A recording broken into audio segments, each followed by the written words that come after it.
সন্দেশখালীতে চলে এলাম হঠাৎ করে, কারণ এই কথাটা মনে পড়ে গেল, এটা বলা দরকার যে কিছু ফেক ভিডিও তৈরি করেছে তৃণমূল কংগ্রেস, সেইগুলো ছড়াচ্ছে এটা দেখানোর জন্যে যে সন্দেশখালীতে কিছু হয়নি। তো সন্দেশখালীতে কী কী হয়েছিল আমরা কি জানি? প্রথমে আমরা কি জেনেছিলাম?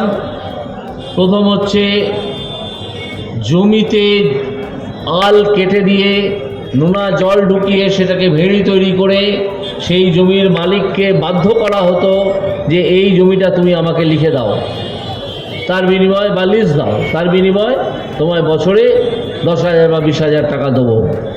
এই ঘটনা একের পর এক ঘটেছে।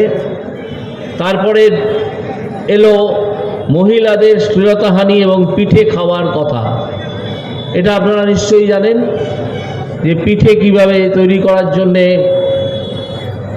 একটা পরিবারের তরুণী বা যুবতীকে তুলে নিয়ে যেত ওই শাহজাহান বাহিনী এবং তারপর তাদের ক্লাবে এবং তাদের পার্টি অফিসে নিগ্রহ করত। তারপর এলো শাহজাহান বাহিনীর আরও বিভিন্ন দুষ্কৃতই খবর। দেখা গেল বিজেপির 5 জন মানুষকে মেরে ফেলা হয়েছিল পোস্ট পোল ভায়োলেন্স বলে আমরা যাকে জানি।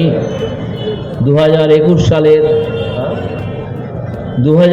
সালের নির্বাচনের পর সেই 5 জনের 3 জনের মৃতদেহ উদ্ধার করা গেছে।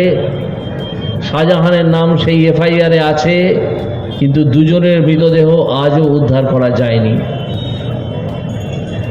এই যে সব কাজ যা কখন উঠে এলো আপনারা নিশ্চয়ই টিভিতে দেখেছেন যে বিরাট সংখ্যক মহিলা হাতে লাঠি এবং ঝাঁটা নিয়ে সন্দেশখালী থানার সামনে অভিযান করলেন এবং সেখানে অবস্থান করলেন। আজকে তৃণমূল বলছে যে সব মিথ্যা।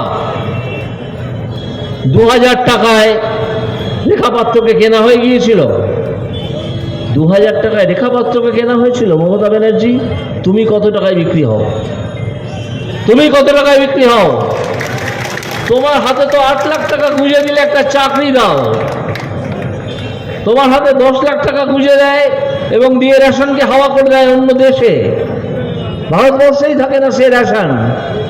তো তোমার 10 লাখ টাকা কেন? তুমি কেয়া শেঠকে দিয়ে মুখে ফুলটিস মারো, সেই জন্যে মেকআপ করে বেরো। আর রেখাপাত্র গরিব মানুষ, লোকের বাড়িতে কাজ করে খায়। আমাদের প্রার্থী মমতা ব্যানার্জির মতো সুন্দরী নন, একটু বেশি সুন্দরী। তো সেই জন্য রেখাপাত্রকে 2000 টাকায় কেনা যায়। একজন মহিলা আর একজন মহিলা সম্বন্ধে কি করে এই উক্তি করতে পারেন তা আমরা ভাবতেও পারি না। মমতা ব্যানার্জি মহিলা তো, আমার মনে প্রশ্ন জাগে মাঝে মাঝে। তো এই মমতা ব্যানার্জির দল এখন ফেক ভিডিও ছেড়েছে, কিন্তু তারা কি বলতে পারবেন যে এই যে হাজার হাজার মহিলার থানায় যে অভিযান, সেই অভিযানে হাজার হাজার যে মহিলা জড়ো হয়েছিলেন সবাই মিথ্যে টাকা নিয়ে গিয়েছিলেন, সবাইকে কিনে নিয়ে যাওয়া হয়েছিল। এটা কি একটা গণরোষ ছিল না? এটা গণরোষ ছিল। এবং এই যে ছবি আমরা টেলিভিশনে দেখেছিলাম যখন সন্দেশখালীতে আন্দোলন হচ্ছিল, যে হাজার হাজার মহিলা প্রতিদিন ঝ্যাঁটা এবং লাঠি নিয়ে থানার সামনে যাচ্ছে, এটাই সত্য। তোমার বানানো ভিডিও সত্য নয়। তুমি ভিডিও বানিয়েছো, বলছো ভাইরাল ভিডিও। ও ভাইরাল কাঁচকলার ভাইরাল।